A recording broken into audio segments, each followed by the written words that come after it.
Finalement, on arrive à la fin, de notre capsule, les phases de la psychose. Donc, quand je vous parlais de prévention de la rechute, j'attire votre attention ici. Je vous disais, la première psychose, on la voit pas venir. Donc, la première phase de la psychose, c'est le prodrome, c'est le moment où on voudrait voir venir. Donc, quand vous arrivez la première fois, vous vous êtes rendu compte qu'il y avait de la psychose en psychose aiguë. OK? Ça, c'est la pointe de l'iceberg. En prodrome, c'est là où que notre iceberg se construit dans la partie immergée. Donc, c'est là où la première fois, on ne peut pas le voir. C'est pas possible parce que les signes qui vont apparaître, ça va être des signes vagues qui sont difficiles à détecter puis qui pourraient appartenir à toutes sortes d'autres choses que la psychose. Crise d'adolescence, changements identitaires, normaux au début de l'âge adulte, dépression, anxiété, fatigue, découverte spirituelle, écoutez, de toutes sortes là, mais on est vraiment dans des choses qui sont indifférenciées, donc on peut pas savoir qu'il y a une psychose qui arrive, c'est le prodrome et puis ensuite la psychose aiguë, c'est là où vraiment, comme je vous expliquais, il y a la dangerosité, il y a des symptômes clairs, il y a une diminution marquée du fonctionnement. Donc quand il y a eu une première psychose, ben là, on peut se questionner sur mais quand s'est donc passé ce prodrome-là et quels étaient les signes de prodrome, chez, la personne? Puis on va pouvoir surtout, en les identifiant, prévenir la rechute parce que je vous disais, la psychose se présente un petit peu, de façon différente dans le fond d'une personne à l'autre. Sauf que, chez une même personne, elle va souvent se présenter, relativement de la même façon, là. Le portrait va être similaire d'un épisode à l'autre, donc d'identifier a posteriori, là, après un premier épisode de psychose, qu'est-ce qui étaient les signes pendant le prodrome chez cette personne-là va nous permettre d'avoir la puce à l'oreille si éventuellement, il y avait des symptômes qui commençaient à se réinstaller, puis à annoncer une autre psychose aiguë, puis ça pourrait nous permettre de la prévenir. On va en reparler, dans d'autres capsules. Hem Puis la rémission, on parle pas de guérison suite à une psychose, parce que la vulnérabilité dont je vous ai parlé, qui est construit là, qui est inscrit dans les gènes, qui se construit dans le développement là, du fœtus, puis dans les premières années, de vie, ça va rester là, tout au long de la vie, cette vulnérabilité-là. Par ailleurs, on peut arriver à faire disparaître complètement ou presque complètement les symptômes, puis retrouver un meilleur niveau de fonctionnement. Souvent, on peut penser à retrouver le fonctionnement qu'on avait avant le premier épisode de psychose.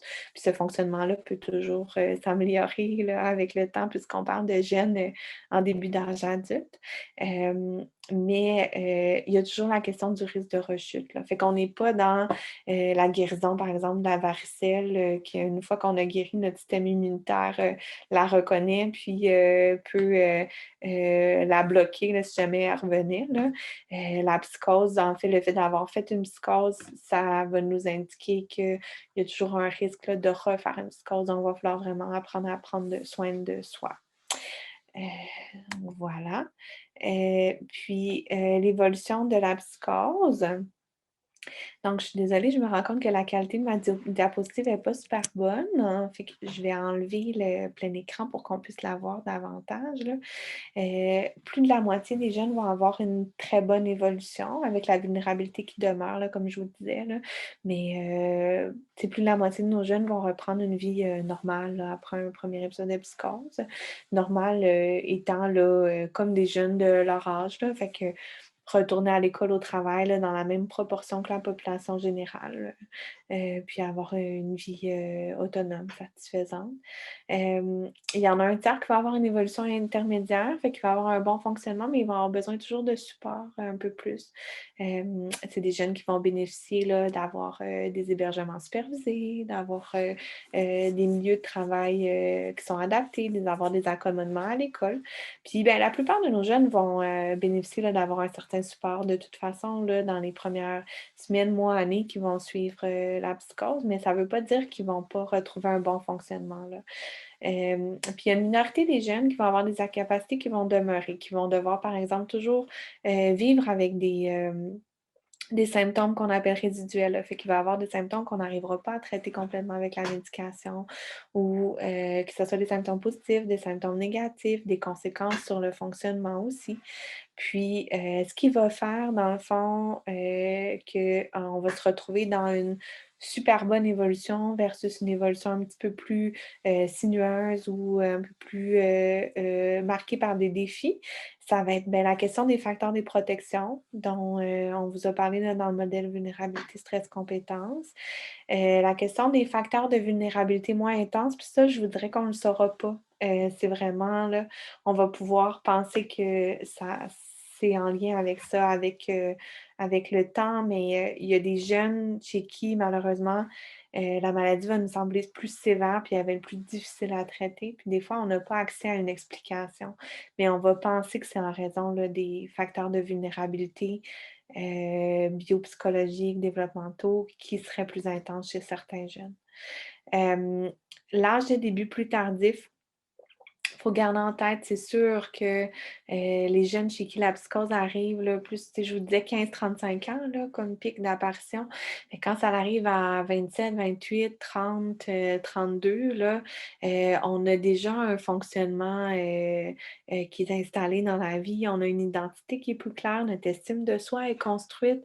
Donc c'est sûr que ça, c'est toutes des choses qu'on a qui vont nous protéger, puis qui vont, accélérer là, notre établissement, puis sur lesquels on va pouvoir s'appuyer, pour reprendre pied là, suite à la psychose, hein. On je pense l'image qui me parle le plus là de pour décrire la psychose, c'est un peu le tsunami, là. La psychose, c'est une vague qui passe puis qui ravage un peu tout sur son passage. Après, il faut reconstruire. Fait que c'est sûr que si on avait déjà construit toutes sortes de choses avant, là, comme une carrière, comme compléter des études, comme être, capable d'habiter en appartement, une une vie de couple, peu importe là, c'est plus facile là, après un épisode de psychose de s'appuyer sur ça pour reconstruire. Versus nos plus jeunes à qui ça arrive là, 15-20 ans, ils vont se retrouver face à un double défi, hein. C'est pas un défi qui est insurmontable, mais il va falloir davantage leur offrir de protection, davantage essayer de diminuer le stress puis les soutenir, parce qu'ils ont tous les défis là, développementaux normaux qui vont survenir à cet âge-là, qui sont la construction de l'estime de soi et de l'identité, puis tous les choix, le choix de carrière, développement de l'autonomie, donc beaucoup, beaucoup, beaucoup, beaucoup de défis à surmonter en même temps que la psychose. Puis si la psychose s'est installée pendant quelques semaines, mois, des fois, ça va venir, heu, présenter des enjeux particuliers pour ces jeunes-là qui vont avoir de la difficulté à différencier ce qui appartient à, leur personnalité, leur identité, puis ce qui appartient à la psychose, hein. Comme, je vous disais, la psychose va venir altérer les perceptions, les pensées, les émotions. Quand ça arrive chez un jeune, chez qui l'identité était moins claire, mais des fois, ça va être davantage, embrouillé, puis plus difficile pour ces jeunes-là de faire la différence entre la psychose puis la réalité là, suite à cet épisode-là. Mais on a des jeunes qui s'en sortent super bien, même si c'est arrivé tôt, fait que ça reste toujours, du cas par cas, mais il faut l'avoir en tête quand même là, de ces défis-là. Donc, en gros, pour, aujourd'hui, ce serait ça, en fait. Puis notre message, évidemment, c'est n'hésitez pas à nous consulter. Il y a une meilleure chance de rémission complète si le traitement est instauré rapidement. Donc là, on vous parle là, de la question de la rechute, évidemment. Après ça, clairement aussi, si dans votre entourage, vous voyez des gens qui ont des défis similaires, parlez-nous-en, hein, on peut toujours vous aiguiller, là. Mais pour vos jeunes, vraiment, ah, hésitez pas là à nous parler, à créer un partenariat avec l'équipe, si vous avez des questions, si vous avez des observations, ça vaut toujours la peine là qu'on s'en parle, parce que plus on intervient rapidement, mieux on peut traiter la psychose, ça c'est clair, puis le pronostic devient, meilleur. Donc écoutez, j'espère que ça vous a été utile, cette, ces informations-là.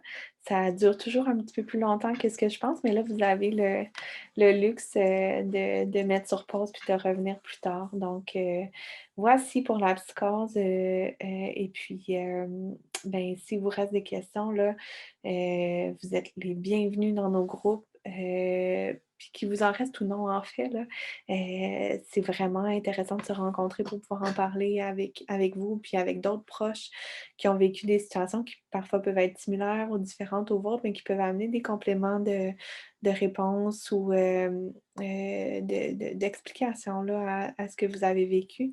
Et puis, ben, si vous êtes intéressé là, à savoir plus sur le traitement, je vous invite à suivre la capsule numéro 2 qui pourra vous être fournie aussi. OK. Au revoir.